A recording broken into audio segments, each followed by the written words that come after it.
Hello student, welcome back my YouTube channel biology Pathak जी।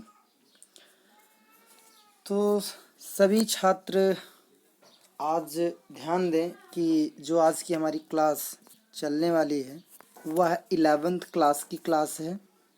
यानी कि आज की जो हम कक्षा में पढ़ेंगे वो 11th क्लास पर बेस्ड हमारा चैप्टर है।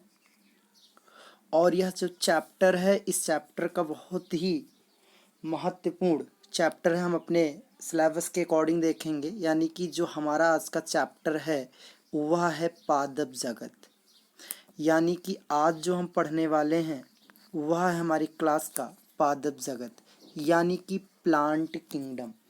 आज जो हम पढ़ रहे हैं स्पेशली वह है plant kingdom, that is plant kingdom.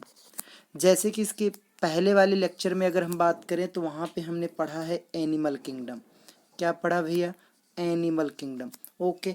और आज की जो स्पेशली क्लास है वो हमारी किस पर है? वह है हमारी क्लास प्लांट किंगडम पर।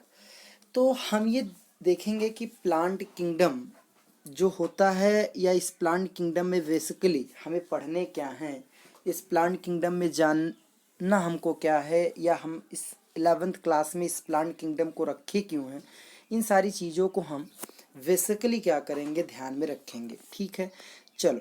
तो इसी चीज़ को स्टार्ट करते हुए हम आपको इस प्लांट किंगडम के बारे में कुछ इन्फॉर्मेशन देते हैं और आप इसको जानें। पहले तो हम आपको एक बात बता दें कि जो हम पढ़ने वाले हैं, कि जो हम ये प्लांट किंगडम की बेसिकली नॉलेज देने वाले हैं, आप इसके पहले वाले लेक्चर यानी कि एनिमल किंगडम को ज़रूर देखें और उसके कुछ बेसिक फीचर को आप अपने माइंड में क्या करें, नोट करें। ओके, तो चलते हैं फिर वीडियो को आगे की तरफ बढ़ाते हैं। ठीक है भैया जी। तो हमें ये जानना है कि बेसिकली इस प्लांट किंगडम में है क्या, इस प्लांट किंगडम की पढ़ने की आवश्यकता क्या है। तो प्लांट किंगडम के पढ़ने की आवश्यकता बेसिकली है क्या, इन्हीं चीज़ों पर हम क्या करने वाले हैं, चर्चा करने हैं। देखते हैं। जैसे हम आपको एक बात बता दें कि आप प्लांट किंगडम, अभी हम फीचर नहीं पढ़ रहे हैं, अभी हम कुछ बेसिक नॉलेज देख रहे हैं। जैसे कि मान लेते हैं आप सभी को मालूम है कि जो भी लीव्स होती हैं, यानी कि जैसे मान लेते हैं ये कोई पत्ती है, दैट इज़ एनी कोई प्लांट का ये कोई पत्ती है, तो आपको ये मालूम होता है कि इसमें क्या होता है। सभी लोग जानते हो भैया, ये होता है क्लोरोफिल। क्या होता है भैया? क्लोरोफिल। और सभी को ये बात नॉलेज में होगी कि क्लोरोफिल के कारण पत्तियां हमारी क्या होती हैं, हरी होती हैं। क्लोरोफिल एक इंग्लिश वर्ड है, अगर हम जानना चाहें तो इसको हम कहते हैं पर्णहरित कहते हैं। ओके, वैसे हमें यहाँ पे इसका क्या अर्थ देना है ये हम देखेंगे इसमें।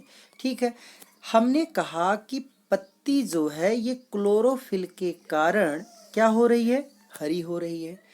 अब बात ये होने वाली है कि ये जो पादप जगत पढ़ रहे हैं, इस हम क्लोरोफिल इस पत्ती से क्या मतलब है। मतलब ये है कि क्लोरोफिल एक एक्चुअल पार्ट नहीं है, क्लोरोफिल के कुछ वेरियस पार्ट होते हैं। ठीक है ना। जैसे हम बात करें, क्लोरोफिल ए होता है, क्लोरोफिल वी होता है, क्लोरोफिल सी होता है एंड क्लोरोफिल डी होता है। यानी कि 100 प्रकार के हमारे क्लोरोफिल के क्या हैं, टाइप हैं। ठीक है ना। चलो, ये तो क्लोरोफिल की कुछ बेसिक फीचर की बात कर लिए। अगर हम बात करें, इस क्लोरोफिल की बात कर लिए, तो हम थोड़ा ये जान लेते हैं कि जैसे मान लेते हैं कि ये जो प्लांट है, यानी कि ये जो पादप होता है, इस पादप के जो आउटर सेल्स होता है, यानी कि जो हमारा आउटर, ये जो हमारे आउटर बॉडी होती हैं, वह किसकी बनी होती है, दैट इज सेल वॉल की बनी होती है। ये भी बात आपको पता है। अगर हम बात करें जंतु में, तो जंतु की बनी होती है सेल मेम्ब्रेन से, यानी कि इसमें होती है कोशिका भित्ति होती है, और उसमें अगर बात करेंगे तो इसमें क्या होती है, झिल्ली। ऐसा नहीं है कि एनिमल सेल्स के अंदर, यानी कि एनिमल बॉडी के अंदर सेल वॉल प्रेजेंट नहीं होता, बिल्कुल होता है। अब ऐसा सेल वॉल बस उस वहाँ पे डेवलपमेंट की बात हो रही, वहाँ पे डेवलप नहीं होता, ठीक है ना। तो कहने का अर्थ है कि जैसे ये सेल वाल इस पादप में पाया गया तो कुछ इसमें डिफरेंट पार्ट हुए, जंतु में क्या पाएगी, झिल्ली पाएगी। तो कहने का अर्थ था कि ये जो प्लांट किंगडम है, इस प्लांट किंगडम के बेसिक फीचर को हम यहाँ पे सीखेंगे कि कैसा यहाँ पे सेल वाल क्यों है, यानी कि ये झिल्ली यहाँ पे क्यों नहीं है, पादप कुल कितने प्रकार के होते हैं, पादप की यानी कि क्लासिफिकेशन, वर्गीकरण क्या है, इन्हीं सारी चीज़ों को हम क्या करेंगे, ध्यान में रखेंगे। ओके, चलो। और एक बात अगर हम जानना चाहें कि इस प्लांट किंगडम को जो पढ़ रहे हैं, जैसे कि सभी को पता है ऑटोट्रॉपिक होता है, सभी को मालूम होगा, भी कुछ इसके बारे में आगे पढ़ेंगे।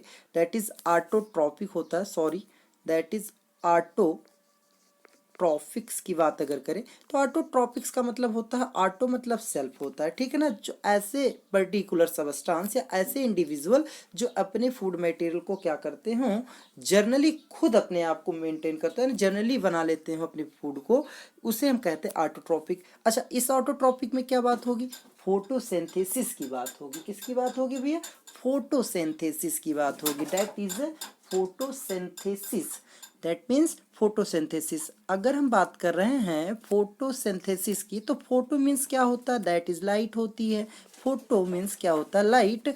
और अगर हम सिंथेसिस की बात करें तो सिंथेसिस का मतलब होता है फॉर्मेशन। क्या होता है भैया, फॉर्मेशन होता है। तो ऐसा सब्सटेंस जो खुद अपने अपने भोजन को बनाता है, उसे हम क्या कहते हैं, ऑटोट्रॉपिक कहते हैं। तो कहने का अर्थ ये हुआ कि हमें यही सारी बातें हमें इस पादप जगत के अंतर्गत सीखनी है। अच्छा, अगर हम किसी भी चैप्टर को पढ़ते हैं तो उसमें कुछ बेसिक फीचर होता है, दैट मीन्स कुछ साइंटिस्ट की बात होती है, ठीक है ना भैया।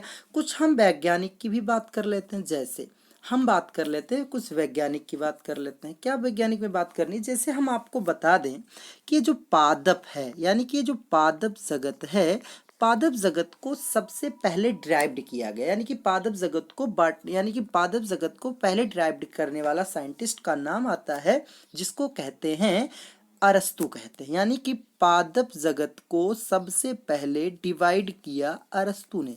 कैरोलस लीनियस की बात अलग है, ठीक है ना। लेकिन अरस्तु ने क्या किया था, अरस्तु ने इसको एक्सटर्नल मार्फोलॉजी पर डिपेंड किया, यानी कि जैसे मान लीजिए अगर ये कैसे प्लांट के नेचर का है तो उसे पादप में रख दिया, अगर ये एनिमल के नेचर का है तो उसे एनिमल में रख दिया। तो कहने का अर्थ है कि पादप और जंतु को डिराइव्ड किया इन्होंने, किसने, अरस्तु ने।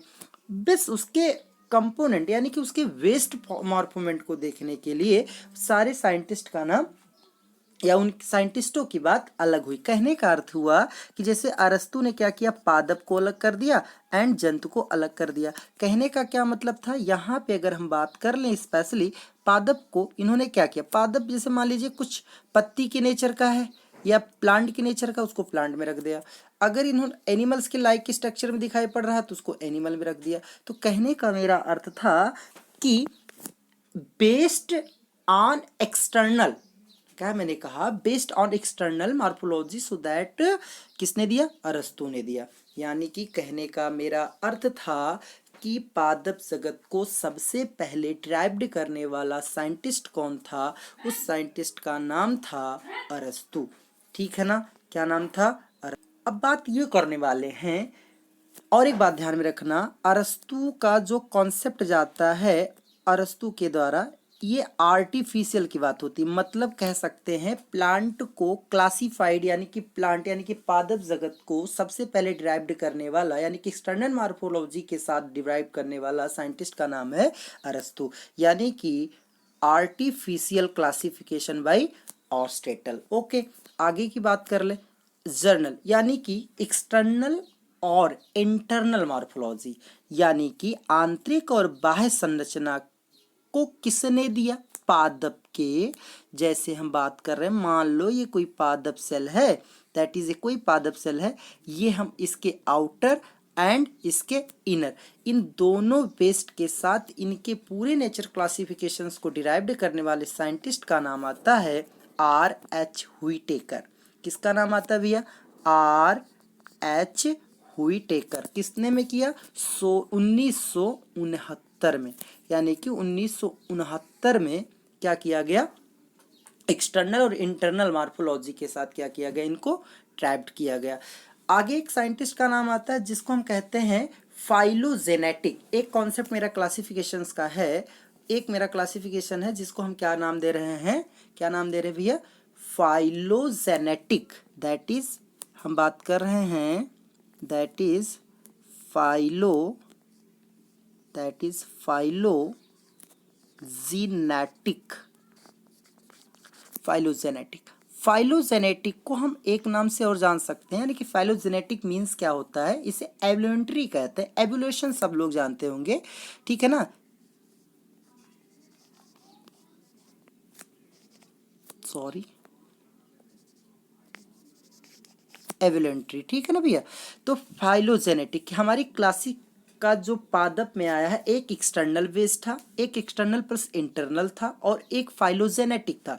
हाँ, फाइलोजेनेटिक का जो कॉन्सेप्ट जाता है उस साइंटिस्ट का नाम क्या है ये रखते हैं। तो बड़ा अजीब सा नाम है इनका, मज़ा तो नहीं आएगा बट कुछ अजीब सा नाम है। इनको कहते हैं तक्काजान, ठीक है ना, क्या कहते हैं, तक्काजान। तक्काजान मीन्स क्या, देखो इसकी क्या कहते हैं, स्पेलिंग पर वेस्ट होगा, तक्काजान। तो साइंटिस्ट का नाम था, फाइलोजेनेटिक कॉन्सेप्ट देने वाला साइंटिस्ट का नाम था तक्काजान। तो हमने क्या बात कर लिया, हमने ये देख लिया कि हमारा जो क्लासिफिकेशन पादप का आ रहा है, पादप जगत की जो बातें होने वाली हैं, ये स्पेशली हमारा जो मोमेंटम है वो किस किस रूप में देखेंगे, किस बातों पर हमें ध्यान देना है, ये हमें क्या करना है, इकट्ठी जानकारी यहाँ से पादप जगत में देखनी है। तो अब हम क्या करेंगे, अब हम क्लास को क्या करेंगे, आगे की तरफ खींचते हैं और जानते हैं। तो यहाँ पे पॉइंट के साथ एक हेडिंग डालते हैं जिसको कहते हैं पादप जगत। क्या कहते हैं भैया, पादप जगत, दैट इज पादप जगत। अच्छा, पादप जगत क्लास की अगर बात करें तो पादप जगत स्पेशली दो भागों में बांटे गए हैं, यानी कि पादप जगत दो प्रकार के होते हैं, यानी कि derived by classifications plant in two part, यानी कि पादप जगत के अनुसार हमारे दो क्लास क्या किए गए हैं, बांटे गए हैं। एक क्लास की यदि बात करें तो एक क्लास का नाम है, दैट इज, एक क्लास की अगर हम बात करें तो पहले को क्या कहते हैं, दूसरे को क्या कहते हैं, और इसमें कुछ इसकी शाखाएं अलग अलग होंगी। जैसे क्या करेंगे, पहले की बात अगर करें तो पहला होता है क्रिप्टोगैमस, दैट इज, पहला क्या होता है भैया, क्रिप्टोगैमस। किसको क्या कहते हैं, क्रिप्टोगैमस। चलो हम इसको ओवरऑल करके दिखाते हैं। क्रिप्टोगैमस जैसे कि आपके सामने ये दिखाई पड़ रहा है, ठीक है भैया। जैसे मैंने क्या कहा, हमारा प्लांट किंगडम यानी कि प्लांट क्लासिफिकेशन, पादप वर्गीकरण को पहले के रूप में अगर हम जानना चाहते हैं, पहले अगर बात करें तो पहला पॉइंट होता मेरा क्रिप्टोगैमी। क्या होता भैया, क्रिप्टोगैमी, सॉरी एक मिनट,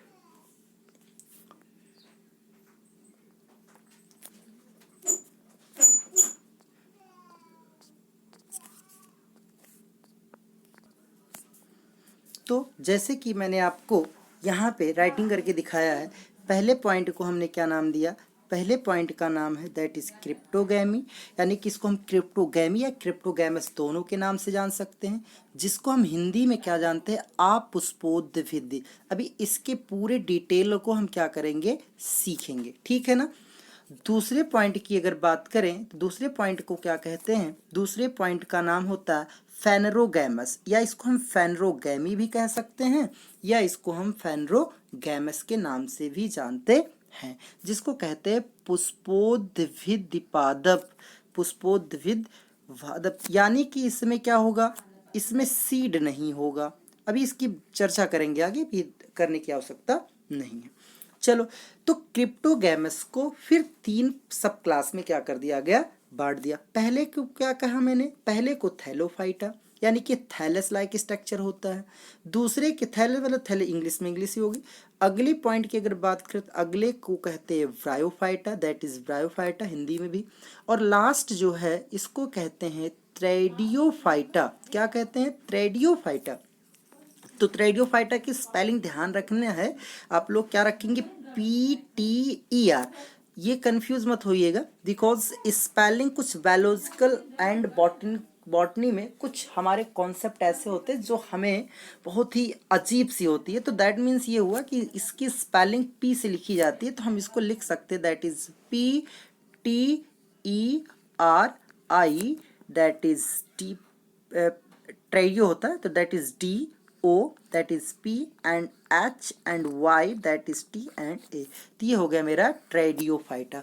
ओके, चलिए ट्रेडियोफाइटा के साथ हम ये देखते हैं स्थैलोफाइटा को फिर से बांट दिया गया एक एल्गी और फंजाई में। यहाँ पे एक बात ध्यान में रखना माय डियर, क्या ध्यान रखना है? ये जो मेरा फंजाई है, पहले जब मेरा क्लास RH हुइटिकर का नहीं था, मतलब जब RH हुइटिकर के कॉन्सेप्ट हमें क्लास में नहीं मिले थे, तो इस पादप जगत के अनुसार इस फंजाई को इस थैलोफाइटा के अंदर यानी कि थैलस में रखा जाता था। बट RH हुइटिकर के कॉन्सेप्ट आने के बाद यानी कि जब 5 जगत की प्रणाली मिल गई, तब इस कवक को इस पादप जगत से हटा दिया गया। मतलब पादप जगत का भाग ये मेरा फंजाई नहीं है। लेकिन यहाँ पे जो मैंने लिखा है, ये मेरा कहने का अर्थ ये है, क्योंकि हम यहाँ पे एक पादप जगत पढ़ रहे हैं, तो मोस्टली ये बेसिकली ध्यान में रखना है कि इस पादप जगत के साथ जो हमारी क्लासेस जो ओवरऑल बटी हुई थी वो किस रूप में थी। तो पहला मेरा है थैलस का एल्गी, एंड दूसरे को कहते हैं दैट इज अ फंजाई। तो ये बात आपको ध्यान में रखना है। और इस पादप जगत का ये फंजाई भाग यहाँ पे नहीं होगा। तो कहने का अर्थ है इस फंजाई को हम इस पादप जगत के अंतर्गत नहीं पढ़ेंगे, हम कवक को अलग क्लास के रूप में ध्यान में रखेंगे। चलो अगले पॉइंट की तरफ बढ़ें, तो अगला पॉइंट मेरा आता है जिसको हम क्या नाम दे रहे हैं? अगले पॉइंट को हम क्या कह रहे हैं भैया? अगला मेरा पॉइंट जो आ रहा है उसका क्या नाम है? उसको हम कह रहे हैं फेनरोगैमस। दैट इज क्या नाम दे रहे हैं भैया? फेनरोगैमस। These are phanerogams. और फेनरोगैमस को कहते हैं पुष्पोद्भिद, यानी कि इसमें सीड होगा और इसमें और इस वाले में सीड नहीं था। किसमें वाले में नहीं था? क्रिप्टोगैमस में। और किसमें सीड होंगे? फेनरोगैमस में होंगे। ठीक है ना? तो फेनरोगैमस को फिर 2 क्लास में बांट दिया गया।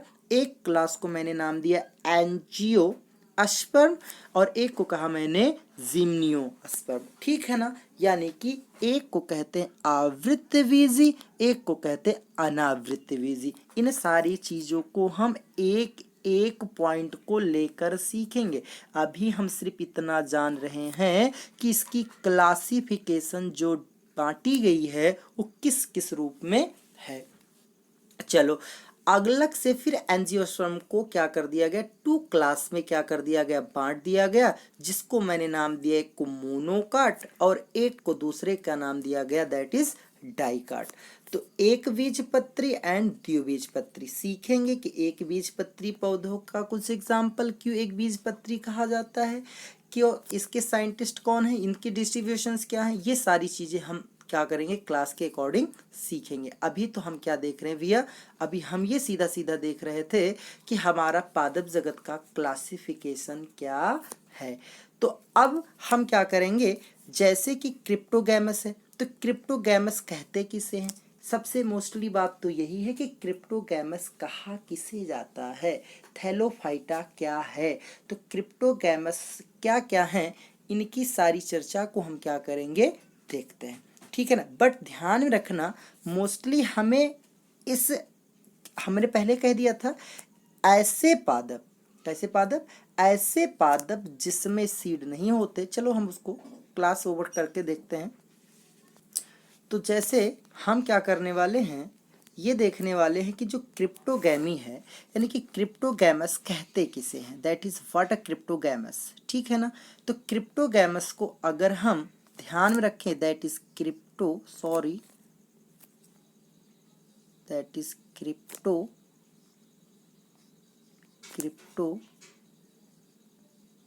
क्रिप्टोगैमस, ये हो गया मेरा क्रिप्टोगैमस।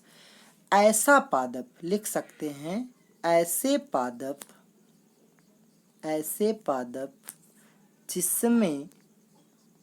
जिसमें क्या ना हो, जिसमें सीड ना हो। सीड मतलब क्या होता है, दैट इज बीज, ठीक है ना। सीड ना हो, फूल ना हो, फूल जिसमें सीड एवं फूल नहीं पाए जाते, उन्हें क्या कहते हैं, क्रिप्टोगैमस कहते हैं। यानी कि ऐसे पादप जिसमें बीज एवं क्या नहीं पाए जाते, भैया, फूल, यानी कि फ्लावर एंड सीड, ये दोनों अब्सेंट होते हैं, तो सो देन क्या कहते हैं इनको, क्रिप्टोगैमस कहते हैं। आप पुष्पोद्य विद्य, मैंने उस क्लास को लिखते समय भी बताया था कि उसमें क्या लिखा गया, बीज रहित। क्या मैंने लिखा है, रहित, यानी कि इसमें बीज नहीं होता है। चलो आगे की तरफ क्या करेंगे, आगे देखते हैं। आगे देखने का मतलब ये है कि अब हम देखेंगे कि थैलस यानी कि थैलोफाइटा क्या है, यानी कि थैलोफाइटा किसे कहते हैं, ठीक है ना भैया। तो थैलस यानी कि ऐसी बॉडी, हम क्या लिख लें थैलोफाइटा को, थोड़ा थैलोफाइटा के बारे में ध्यान दें।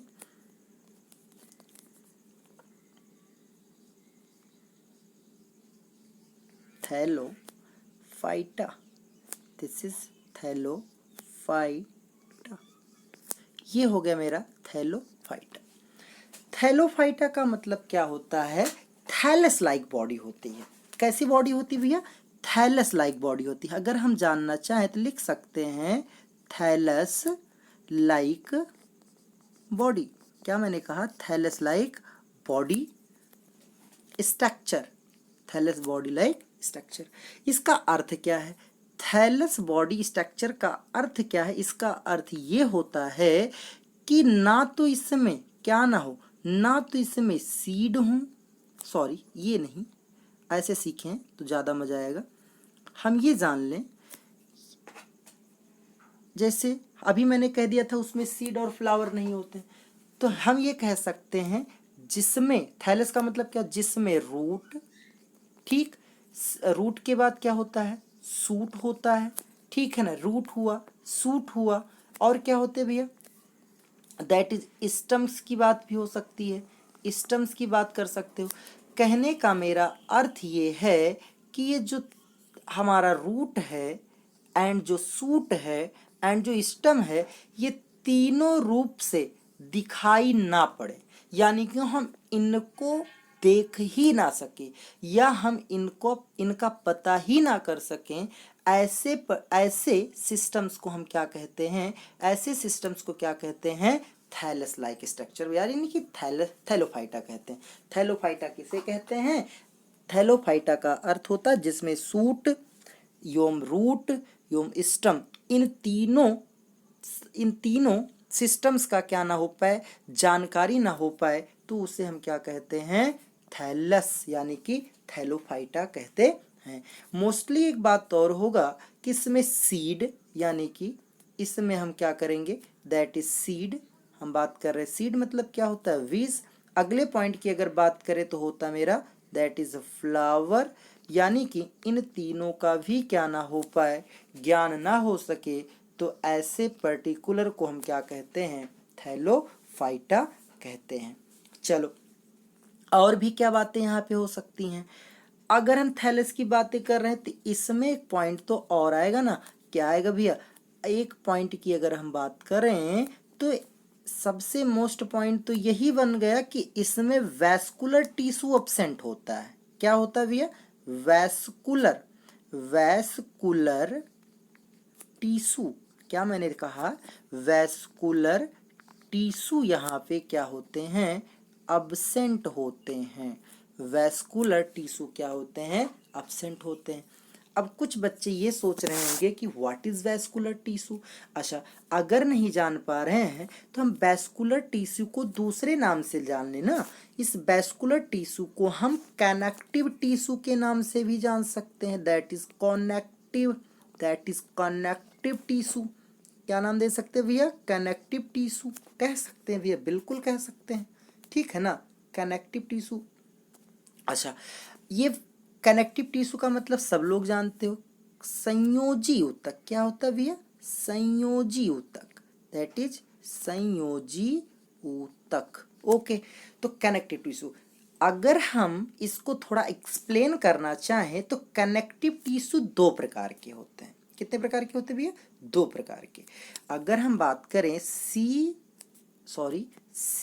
एंड टी, यानी कि इन दोनों पर्टिकुलर की बात करें तो ये टू टाइप्स के होते हैं, दैट इज जाइलम, यानी कि एक को कहते हैं जाइलम और एक को कहते हैं फ्लोएम, दैट इज फ्लोएम,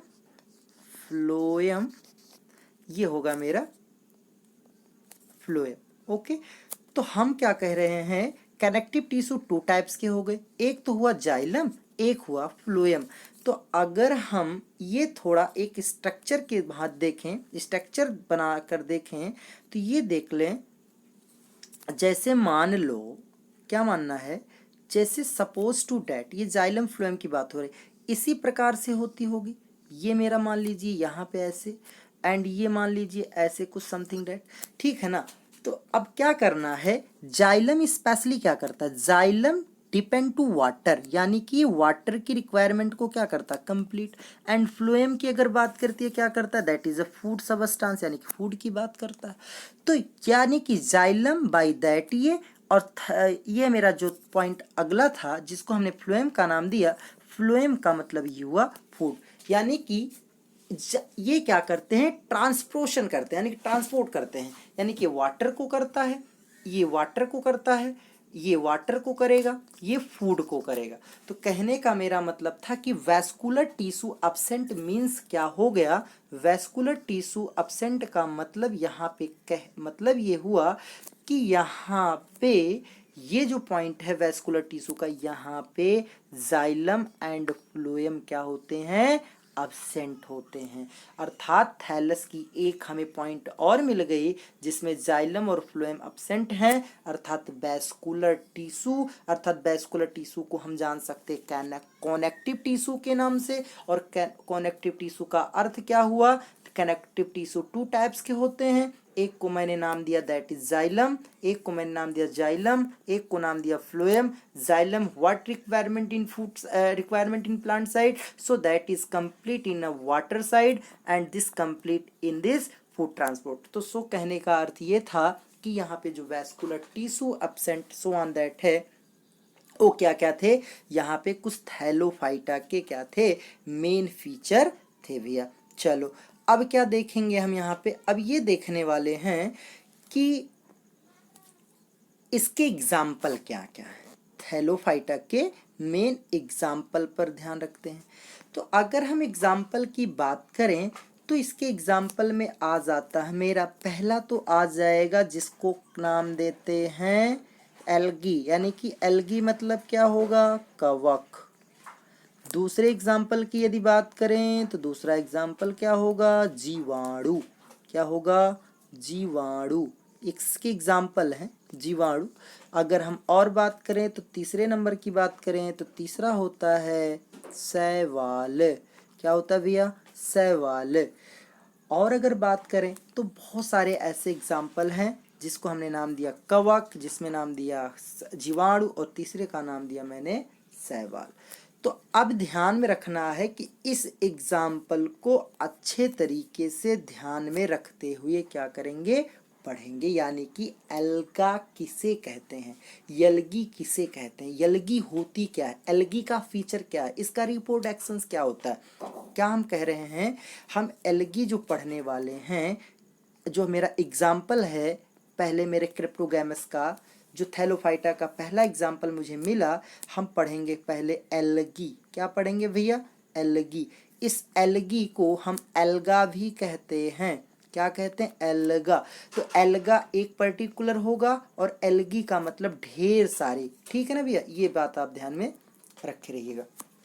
चलो अब एल्गी है क्या, एल्गी कहते कहते जैसे अगर हम जानना चाहें तो लिख सकते हैं, शैवाल या एल्गी पादप जगत का सबसे सरल जीव माना जाता है। ठीक है ना। हम लिख के देखते हैं और आपको एक डिफिनेशन देते हैं जिससे आप क्या करें, आसानी से समझ सकें। जैसे कि आपको मैंने यहाँ पे एक पॉइंट के अकॉर्डिंग दिखाया, क्या मैंने लिखा है शैवाल या एल्गी पादप जगत का सबसे सरल जलीय जीव है। मैंने क्या कह दिया, अब ये ऐसा नहीं है कि ये मेरा एल्गी जो है वो जल में ही पाया जाता है, कुछ अभी फीचर इसके बारे में पढ़ेंगे, अभी कुछ देर रुकते हैं, अभी मैं सिर्फ एक पॉइंट व्यू दे रहा हूँ। शैवाल एल्गी पादप जगत का सबसे सरल जलीय जीव है जो प्रकाश संश्लेषण की क्रिया द्वारा, मैंने क्या कहा, जो प्रकाश संश्लेषण की क्रिया द्वारा भोजन का निर्माण करता है। शैवालों के अध्ययन को क्या कहते हैं, दैट इज अ फाइकोलॉजी। क्या कहते हैं, दिस इज फाइकोलॉजी। शैवाल प्रायः हरित लवक युक्त यानी कि क्लोरोफाइलेसिस संवहन ऊतक मतलब वैस्कुलर बंडल रहित नॉन वैस्कुलर स्वापोषी ऑटोट्रॉपिक होते हैं। इनका शरीर सुकाय सदृश यानी कि सुकाय सदृश मतलब थैलाइड स्ट्रक्चर, जो भी मैंने कुछ देर पहले थैलस की भूमिका बताई थी। तो ये मेरा हो गया क्या, ये आप इसको चाहे स्क्रीन ले लीजिएगा जो आपकी इच्छा। तो मैंने बता दिया शैवाल एक एल्गी पादप जगत का सबसे सरल जीव है जो प्रकाश संश्लेषण क्रिया द्वारा भोजन का निर्माण करता है। शैवाल के अध्ययन को फाइकोलॉजी कहते हैं। शैवाल प्रायः हरित लवक संवहन ऊतक रहित स्वापोषी होते हैं। इनका शरीर सुकाय सदृश जैसी होती। तो हमने आपको बता दिया ये सारे एक एल्गी के फीचर। अब हम क्या दिखाने वाले हैं, शैवाल के कुछ बेसिक पॉइंट को, यानी कि जो हमें ये पढ़ने वाले थे कि शैवाल का अध्ययन मैंने तो बता ही दिया आपको। अब ये देखेंगे कि इसका जर्नल फीचर क्या क्या है, ठीक है ना भैया। चलो तो हम स्टार्ट करते हैं शैवाल एल्गी के कुछ स्पेशल मॉर्फोलॉजी। तो अब हम स्टार्ट करने वाले हैं शैवाल क्रिप्टोगैमस के थैलोफाइटा का एक ब्रांच था, जिस ब्रांच में हम पढ़ रहे हैं शैवाल। क्या पढ़ रहे हैं भैया, शैवाल। तो अब हम पढ़ने वाले हैं शैवाल। चलो देखते हैं शैवाल क्या है। पहले तो ये जान लो शैवाल की स्टडी को क्या कहते हैं। अभी कुछ देर पहले मैंने कहा शैवाल की स्टडी को कहते हैं फाइकोलॉजी। क्या कहते हैं, फाइकोलॉजी। क्या कहते हैं भैया, फाइकोलॉजी कहते हैं, ठीक है ना। दूसरी अगर फीचर की बात करें, दूसरा फीचर क्या होगा, दूसरी फीचर होती है शैवाल ग्रीन लाइक होता है। क्या होता है भैया, ग्रीन लाइक होता है। बट ध्यान में रखना ये जो ग्रीन है वो किस ग्रीन का है, यानी कि हम लिख सकते हैं क्लोरोफाइला, ये भी आपको पता है, क्लोरोफाइला, दैट इज क्लोरोफाइला हो गया, ठीक है ना भैया, क्लोरोफाइला। अगर हम और फीचर की बात करें तो इसमें क्या होता है, सेल वाल होता है। क्या होता है, सेल वाल होता है, मतलब कोशिका भित्ति होती है। और ये जो सेल वाल है ये किसकी बनी है, मोस्टली इस पर ध्यान में रखना। हम वही बात करेंगे जो हमारे एग्जाम एंड हमारे इन फ्यूचर के लिए सबसे इम्पॉर्टेंट होगा। अगर हम यहाँ पे क्या देखने वाले हैं, ये सेल वाल, तो सेल वाल बना किस चीज़ का होता है, सेलुलोज का। किसका बना होता है, सेलुलोज का, दैट इज सेलुलोज का। हम पढ़ाने से पहले ही बता दिए थे कि सेलुलोज, ठीक है ना। अच्छा, सेलुलोज सबसे हार्डेस्ट पार्ट होता है। क्या होता है, सबसे हार्डेस्ट, यानी कि सबसे कठोर भाग होता है, हार्डेस्ट पार्ट। ये एग्ज़ाम में बहुत बार पूछा गया है, ये बहुत बार एग्ज़ाम में पूछा जाता है।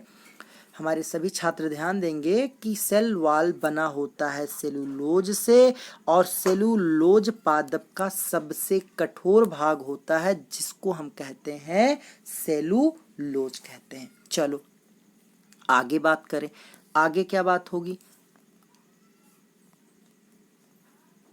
फिर आगे की चर्चा हम क्या करने वाले हैं, अगले पॉइंट भी ऊपर ध्यान देते हैं। अगले पॉइंट को अगर कहें स्टोरेज फूड, यानी कि इसका फूड किस तरीके से स्टोरेज होता है, यानी कि इसका भंडारण कैसे होता है, स्टोरेज फूड की बात कर रहे हैं, दैट इज स्टोरेज फूड की, यानी कि इसका फूड का संग्रहित कैसे होता है। तो ये संग्रहित किस में होता है भैया, स्टार्च में होता है। किस में होता है? स्टार्च में। सभी लोग ध्यान देंगे, starch, starch, that is starch में। ठीक है ना? क्या चीज? स्टार्च में। ठीक है ना भैया? स्टार्च। अगर हम बात करें जाइलम और ये सॉरी इस एल्गी की बेसिक फीचर की यदि बात करें तो एल्गी का बेसिक फीचर एक और हो जाएगा जिसमें जाइलम फ्लोएम यानी कि जाइलम सॉरी यहाँ पे हम लिख देते हैं डेट जाइलम, उसके बाद जाइलम के बाद होता मेरा अगला पॉइंट फ्लोएम। ये क्या होते हैं? इस एल्गी में क्या नहीं होते? एल्गी में अब्सेंट होते, मतलब इसमें नहीं होता। अच्छा, आगे की अगर बात करते न्यूट्रिशन मोड क्या होता? What nutrition mode? सबसे इम्पॉर्टेंट पॉइंट तो यही है हमारी इस एल्गी का सबसे इम्पॉर्टेंट पॉइंट हम क्या बता रहे हैं कि इसका न्यूट्रिशन मोड क्या है। That is nutrition mode, NUTRION, nutrition mode. That is nutrition mode मतलब क्या होता है? हम लिख सकते हैं मोड मतलब होता है प्रक्रिया, मतलब पोषण प्रक्रिया। क्या भैया? पोषण प्रक्रिया, पोषण प्रक्रिया। अच्छा, न्यूट्रिशन मोड का जो यहाँ पे पॉइंट बात होगी वह होता है ऑटोट्रॉपिक। क्या होता है? दैट इज ऑटोट्रॉपिक होता है, ऑटोट्रॉप्स। ठीक है ना? दैट मीन्स स्वापोषी। क्या हो गया? स्वापोषी। ठीक है ना? तो जो हमारा न्यूट्रिशन मोड होता है ये 2 टाइप्स का होता है। एक ऑटोट्रॉपिक होता है, एक हेटरोट्रॉपिक होता है, या एक ऑटोट्रॉप्स होता है, एक हेटरोट्रॉप्स होता है। तो ऑटो मतलब सेल्फ होता है, ठीक है ना? हेट्रो मतलब डिपेंड टू अनदर। तो हेट्रो मतलब परपोषी और ऑटो मतलब स्वपोषी। तो ये बातें क्या करनी है आपको ध्यान में रखना है। जो मैंने आपको ये व्यू दिखाया, जो ये आप व्यू देख रहे हैं, इस पॉइंट को आपको मैंने एक स्क्रॉल के साथ दिखाया। इसको हम एक पॉइंट टू अकॉर्डिंग देख लें तो हम आपको क्या करेंगे ध्यान से दिखाते हैं। एक बार आप ध्यान से देखिएगा, उसको भी आप उसको स्क्रीनशॉट भी कर सकते हो। जैसे कि आपके सामने मैंने ये पॉइंट टू रख दिया है, ये आप आसानी से क्या कर सकते हैं स्क्रीनशॉट लेकर ध्यान में। जैसे मैंने अभी क्या कर दिया था, ये जो N एंड M है, न्यूट्रिशन जो मोड है वो 2 टाइप्स के होते हैं। एक ऑटोट्रॉप्स होता है, एक हेटरोट्रॉप्स होता है। जिसको चाहे तो आप स्क्रीनशॉट लेकर आप समझने के लिए क्या कर सकते हैं, इसको रख सकते हैं। ठीक है ना भैया? चलो आगे की बात क्या करेंगे।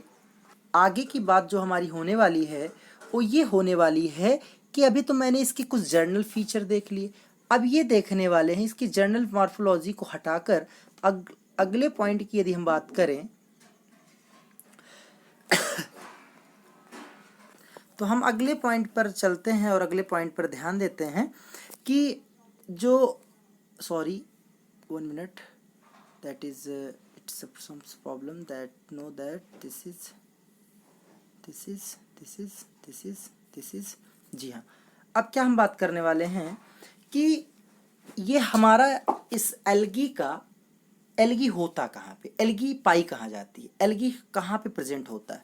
तो हम बात कर लें तो एल्गी जो होता है मरीन वाटर के अंदर, किसमें? Fresh water. हम बोल सकते हैं मरीन मतलब होता है खारा पानी, यानी कि खारा जल में। कहाँ पे होता है? खारा जल में होता है। फ्रेश जल यानी कि ताजे जल में भी पाए जाते हैं।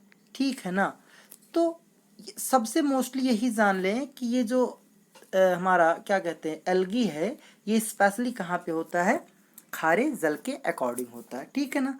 आगे हमारा यह जो एल्गी है ये लाइकेन की अवस्था में भी पाया जाता है। That is very very important point.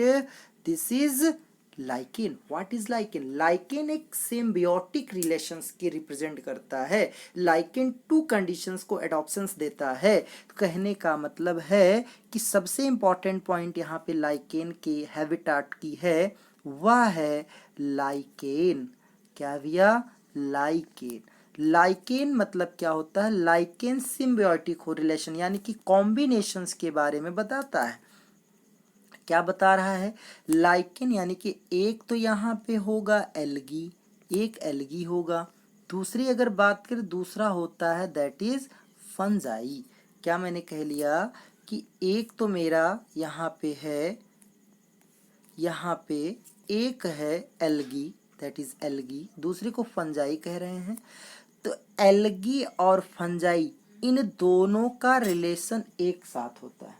क्या होता है, इन दोनों का रिलेशन एक साथ, और इन दोनों के रिलेशन में जैसे एल्गी एंड फंजाई, तो फंजाई क्या करता है, fungi it's no different for in nutrient material water, यानी कि फंजाई जो करता है ये खुद के भोजन को नहीं बना सकता। It means it no present of photosynthesis, these means कि फोटोसिंथेसिस में ट्रांसपोर्ट तो नहीं होता, यानी कि यहाँ पे फूड मटेरियल का ट्रांसपोर्शंस नहीं होता, बट एल्गी में ऐसा होता है। कहने का मेरा क्या अर्थ है भैया, कहने का अर्थ ये है कि फंजाई के अंदर फोटोसिंथेसिस नहीं होती, मतलब यहाँ पे भोजन बनाने, जो भोजन बनाने की क्रिया है इस फंजाई के विदिन नहीं हो पाता।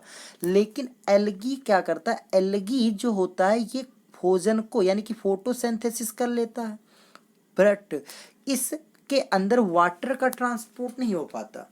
तो कहने का मतलब है, कहने का अर्थ मेरा क्या था, कहने का यहाँ पे सीधा सीधा मेथड ये है कि ये जो, एक मिनट हम आपको फिर से दिखाते हैं, एक minute, 1 minute, that is, so that is a lichen, that is relation of algae,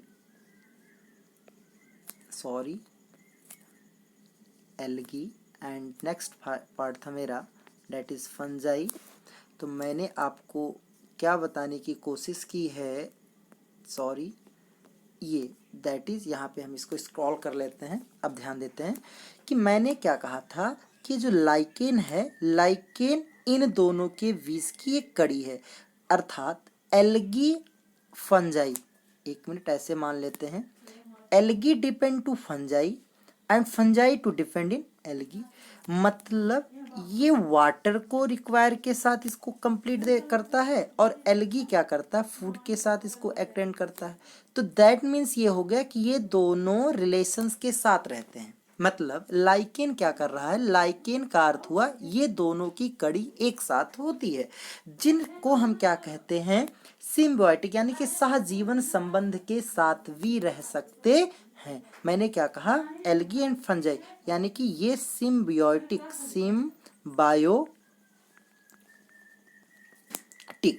symbiotic relation, that is symbiotic relation,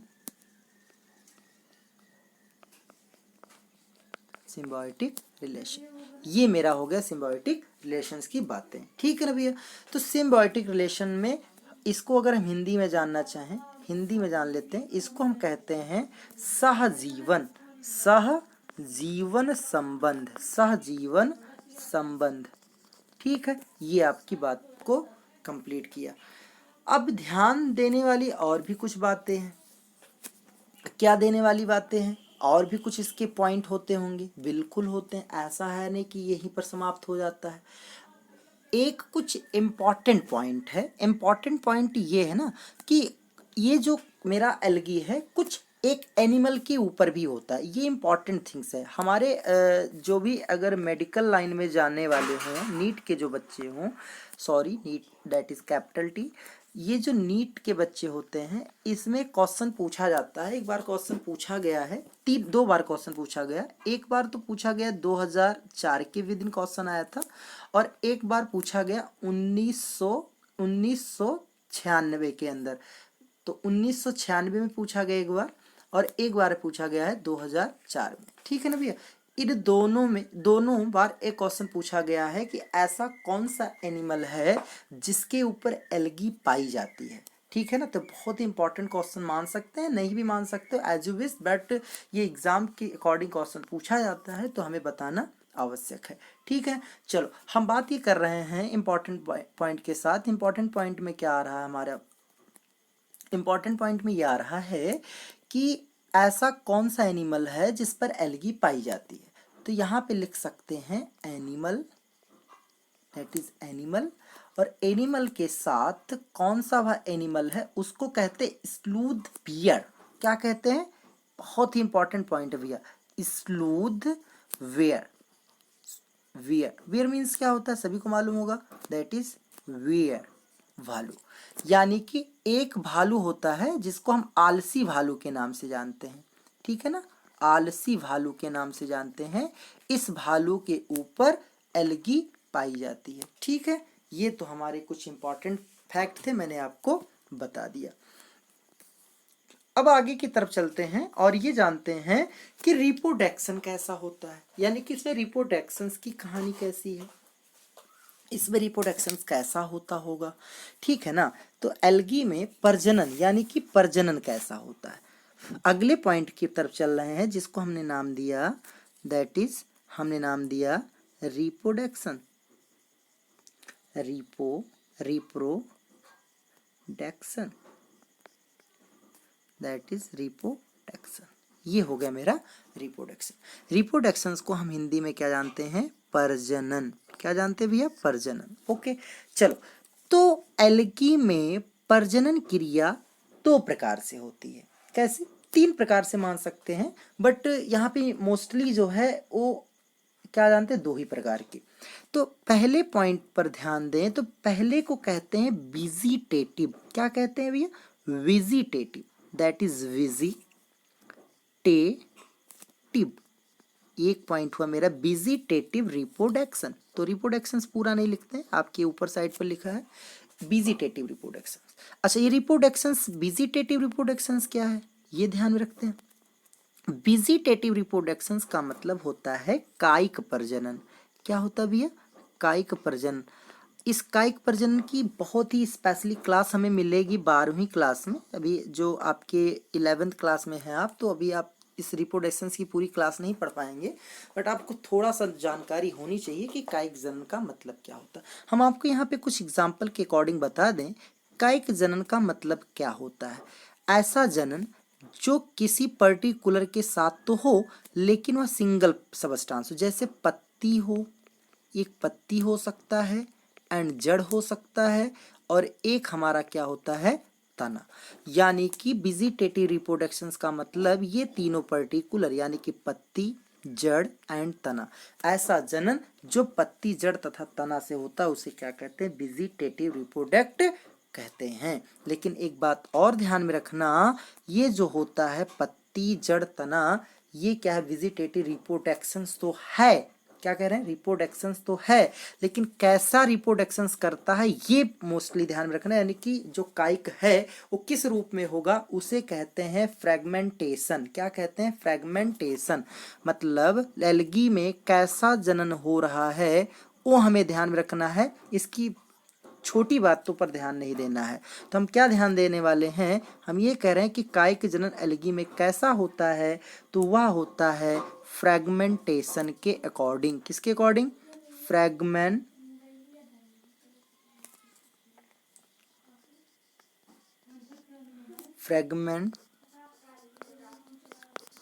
फ्रेगमेंटेशंस के अकॉर्डिंग।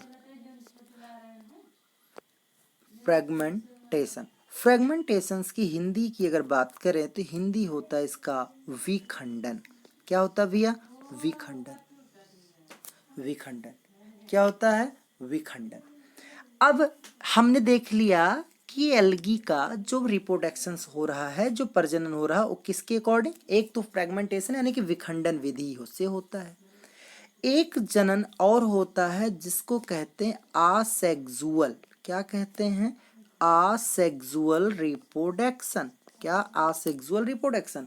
इसको हिंदी में कहते हैं अलैंगिक जनन।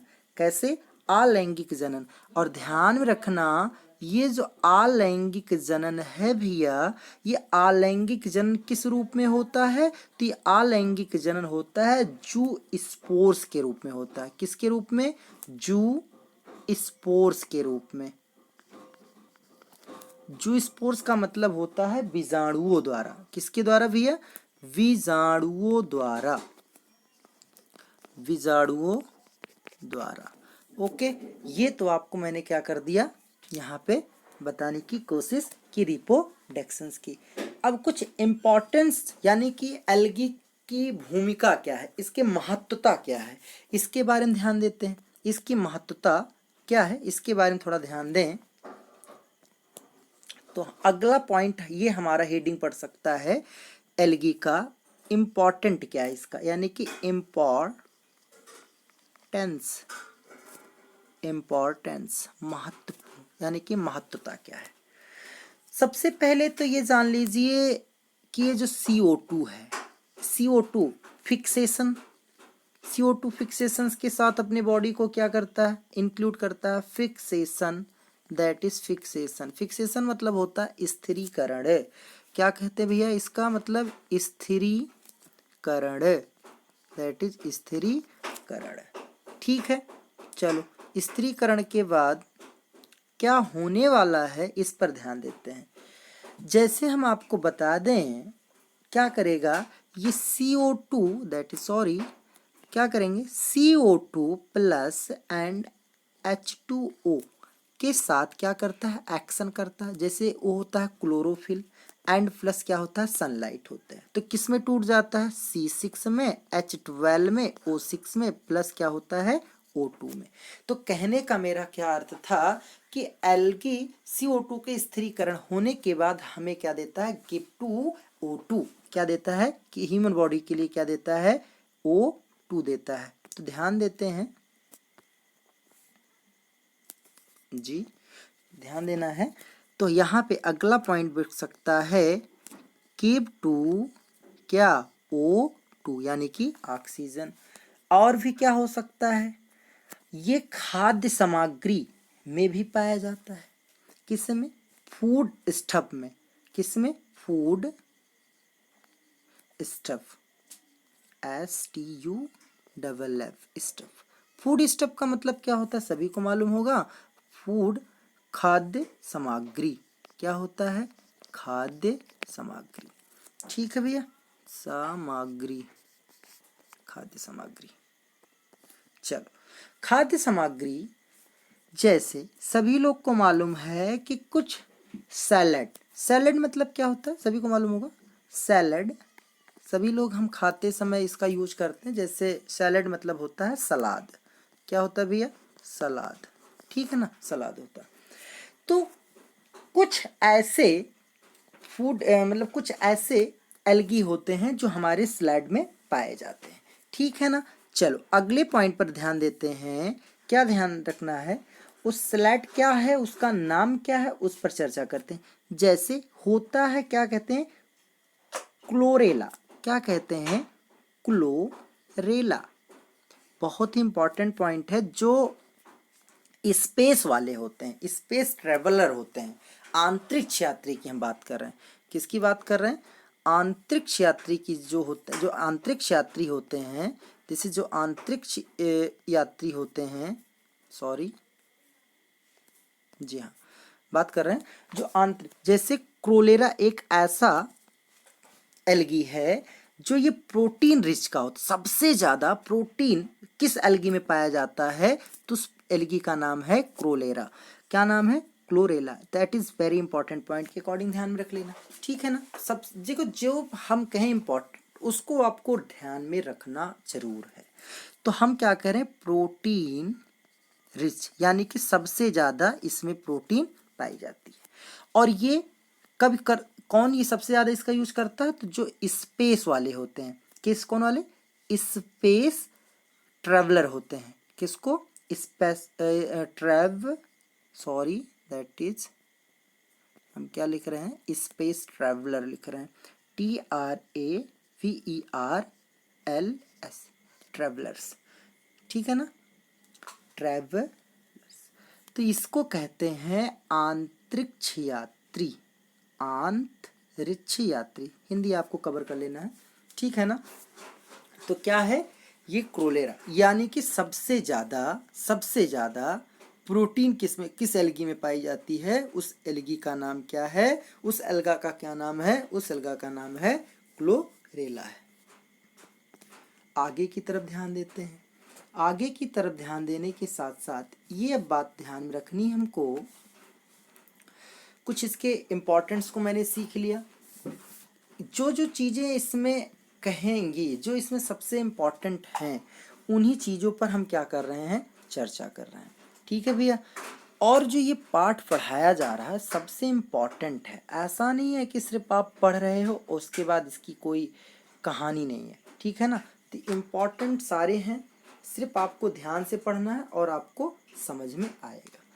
तो अगला पॉइंट आ रहा है कि हमारा जो ये एल्गी है, ये कुछ लैब में भी इसका यूज होता है, यानी कि माइक्रोबायोलॉजी में भी इसका प्रयोग होता है। किसका?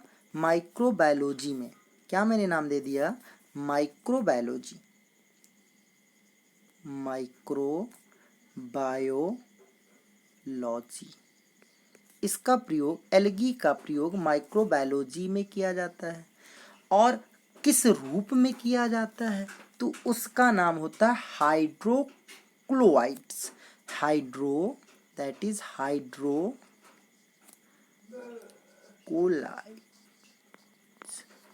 इसके रूप में इस माइक्रोबायोलॉजी में इस चीज़ का क्या किया जाता है? प्रयोग किया जाता है। मतलब माइक्रोबायोलॉजी में किस एल्गी का प्रयोग हाइड्रोक्लोराइड्स के रूप में किया जाता है, जो कि ये हाइड्रोक्लोराइड्स क्या होता है? ये जेल बनाने की एक प्रोसेस होती है। किसकी? जेल। दैट इज जेल बनाने की क्या है? जेल मेकिंग प्रोसेस, यानी कि जेल प्रोसेस है। क्या है भैया? एक जेल बनाने की क्या है? प्रोसेस है। ये देखेंगे कि कौन सा, ये माइक्रोबायोलॉजी में कौन सी एल्गी आती है। तो ये ध्यान में देने की बात है। कौन सा होगा? एक तो इम्पॉर्टेंट पॉइंट ये है, कि एक को कहते हैं अगर। क्या कहते हैं? दैट इज अगर या अगार। क्या देख सकते हैं? अगार। ध्यान में रखना माय डियर, जितने भी हमारे छात्र हैं, अगार जो होगा ये 12th क्लास में आपको अच्छे से पढ़ने को मिलेगा। ठीक, अगार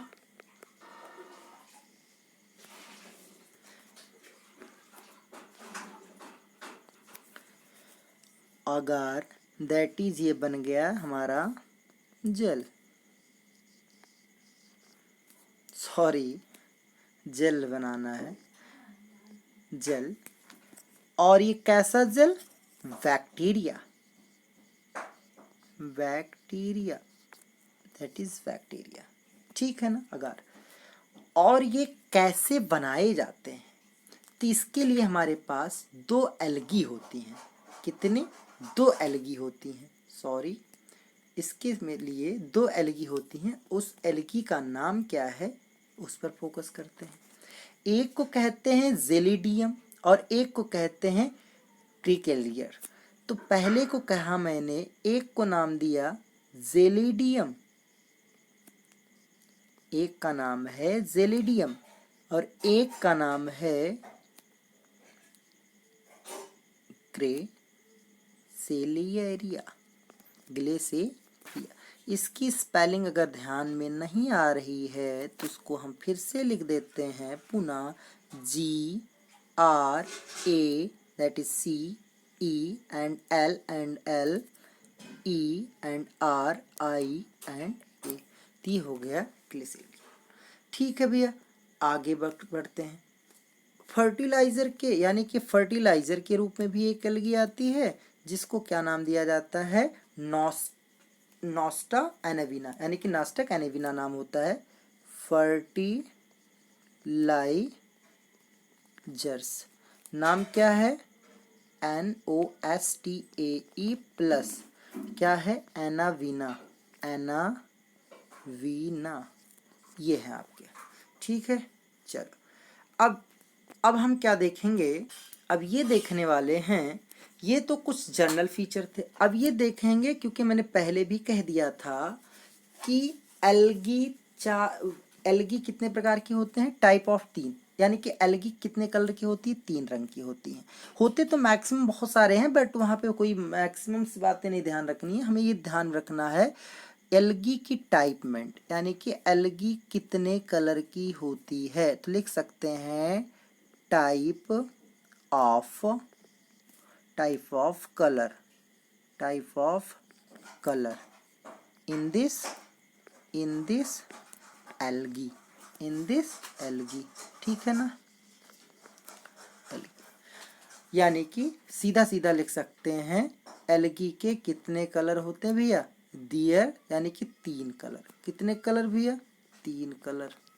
कौन कौन से कलर हैं ये पहले ध्यान में देते हैं। पहले कलर का नाम है, पहला एल्गी का कलर जो होता है, पहला कलर होता है, उस कलर का नाम है green colour, that is green colour. पहली एल्गी मेरी कौन सी कलर की हो गई, ग्रीन। और इसमें क्या पाया जाता है, इसमें मतलब ग्रीन कलर की एल्गी का नाम क्या है, ग्रीन कलर के एल्गी का नाम है, उसको कहते हैं, क्या कहते हैं, लिखेंगे जानेंगे, उसको कहते हैं क्लोरोफाइसिया। क्या कहते हैं, क्लोरोफाइसिया। CHLOROPHYCAE,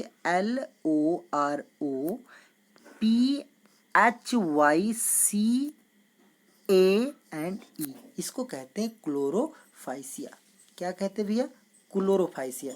ध्यान रखना बॉटनी के जो नाम होते हैं टिपिकल नाम होते हैं, बस सिर्फ आपको ध्यान रखना है। अब ध्यान दोगे तभी मजा आएगी। क्लोरोफाइसिया, क्या नाम दिया मैंने, क्लोरोफाइसी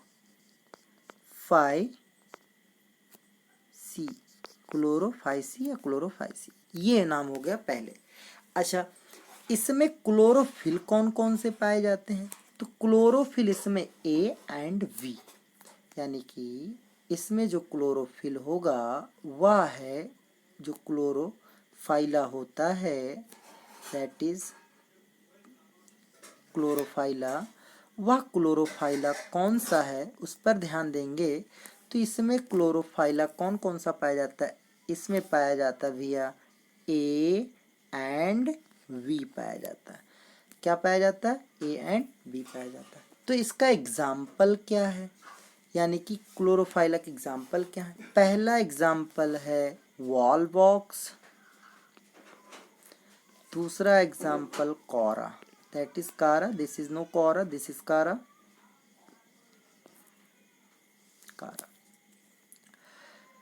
फिर उसके बाद मेरा दूसरा नंबर पर आता है, दूसरा जो होगा उसको कहते हैं ब्राउन कलर।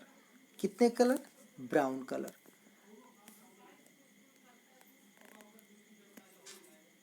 दूसरा पॉइंट मेरा आ गया, दूसरे पॉइंट पर मेरा आ रहा है, उसको कहते हैं brown, VROWN, this is brown. Brown मतलब भूरा।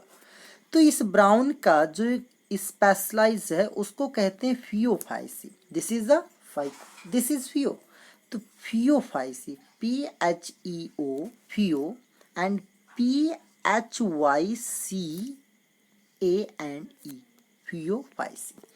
ठीक है ना। तो फियोफाइसी में किस प्रकार के क्लोरोफिल पाए जाते हैं, क्लोरोफाइला होते हैं।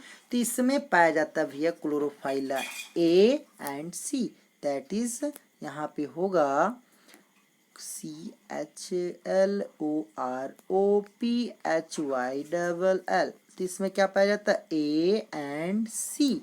क्या, A and C। तो एग्जाम्पल क्या हो जाएगा, एग्जाम्पल इसका है ल्यूमिनेरिया।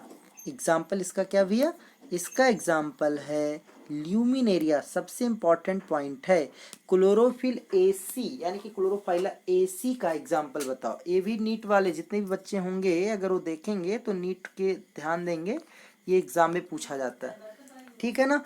तो इसका एग्जाम्पल होता है ल्यूमिनेरिया।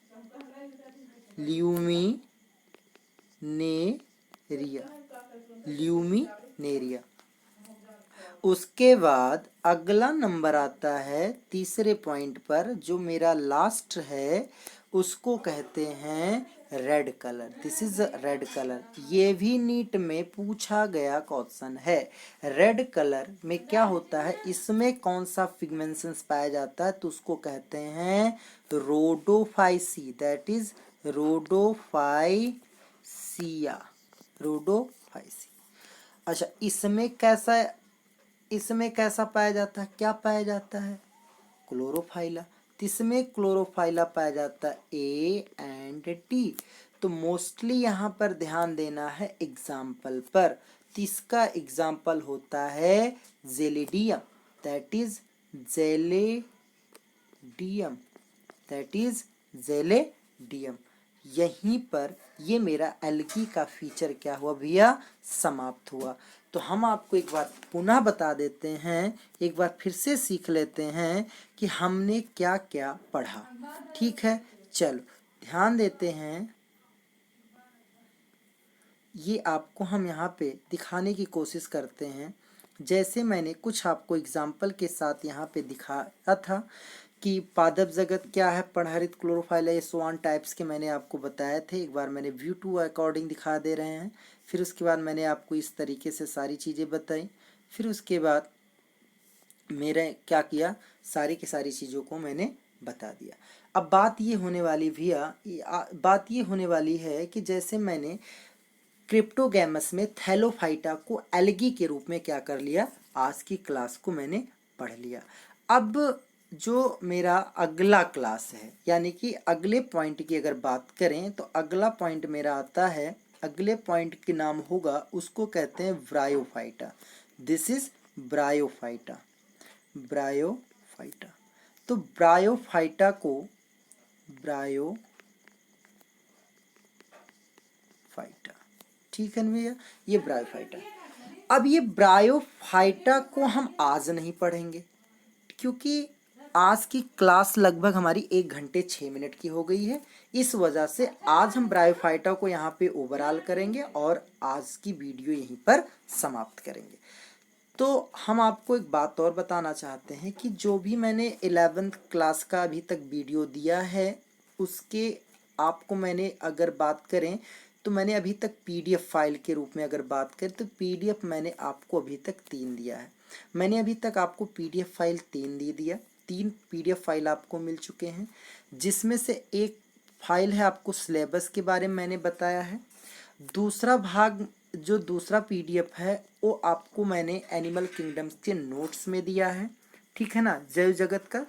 उसके बाद जो तीसरा वीडियो था वो पहले यूनिट का चैप्टर यानी कि पूरा लेसन्स का एक पीडीएफ था, ठीक है ना भैया।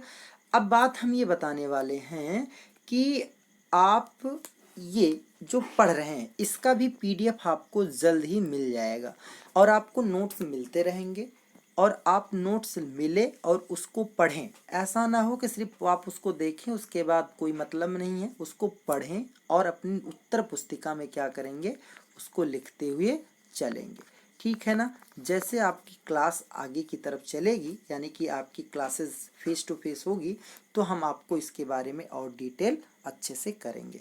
दूसरी बात ये तो होगी पढ़ाई की बात। हमने कहा कि ये सारी जो वीडियो आपको दी जा रही हैं और जितने भी हमारे अध्यापक हैं, जितने भी हमारे रिस्पेक्टेड टीचर हैं, वो सभी लोग आपको पढ़ा रहे हैं, उनकी क्लास को आपको पढ़ना है, ठीक है ना, और अच्छे से उनकी पूरी की पूरी बातों पर ध्यान देनी है, ठीक है ना। और दूसरी बात, बायोलॉजी से, ठीक है ना भैया, बायोलॉजी से जितने भी रिलेटिव क्वेश्चन हो, कहीं से भी आपको अगर कोई डाउटफुल हो रहा है, किसी प्रकार की बुक से कोई रिलेटिव क्वेश्चन है या किसी प्रकार की प्रॉब्लम है या किसी समस्या पर आपको ध्यान देना है, तो आप इस बायोलॉजी के क्वेश्चंस को मर्ज करें, यानी कि इस प्रश्न को लिखें या जो भी आपकी इच्छा हो, हमारे 9161127576 पर मर्ज करें, या तो आप डायरेक्टली कॉल करके या हमारी इस व्हाट्सएप अकाउंट पर क्वेश्चंस को पूछ सकते हैं। दूसरी बात हम क्या बताने वाले हैं, ये जो यूट्यूब है, यूट्यूब के माध्यम से जो आपको पढ़ाया जा रहा है, आपको इसको लाइक करनी है, ठीक है ना, सब्सक्राइब करनी है, जिससे आपको वीडियो मिले और आपको डायरेक्टली नोटिफिकेशंस के रूप में मिलती हुई चली जाए। और जितने भी आपके साथी हैं, जितने भी आपके फ्रेंड हैं, आप उसको उनसे कहें वो भी जुड़ें और इस सारी क्लास को अच्छे से पढ़ें। और एक बात, हम आपको जल्द ही इस जो क्या कहते हैं, जो महामारी चल रही है, क्या कहते हैं, corona, that is a corona जो है, इस पर आपको एक वीडियो बनाकर हम जल्द ही देने वाले हैं, जिसमें से हम इस कोरोना के पूरे लॉजिक को सीखेंगे। कोरोना है क्या, कोरोना का स्पेशल मूवमेंट क्या है, कोरोना की वैक्सीनेशन क्यों नहीं हो पा रही है, ऐसा क्यों हमारे इन दिस इंक्लूडिंग हो रही है। तो इन सारी चीज़ों पर हम क्या करेंगे, उस पर चर्चा करेंगे, जो कि वो पूरी वीडियो सभी के लिए होगा। उसमें 9th क्लास एंड सारी क्लासेस होंगी, 6 to मान सकते 12 सारी चीज़ों के लिए क्लास ये होगी। तो आज के लिए बस इतना ही, धन्यवाद।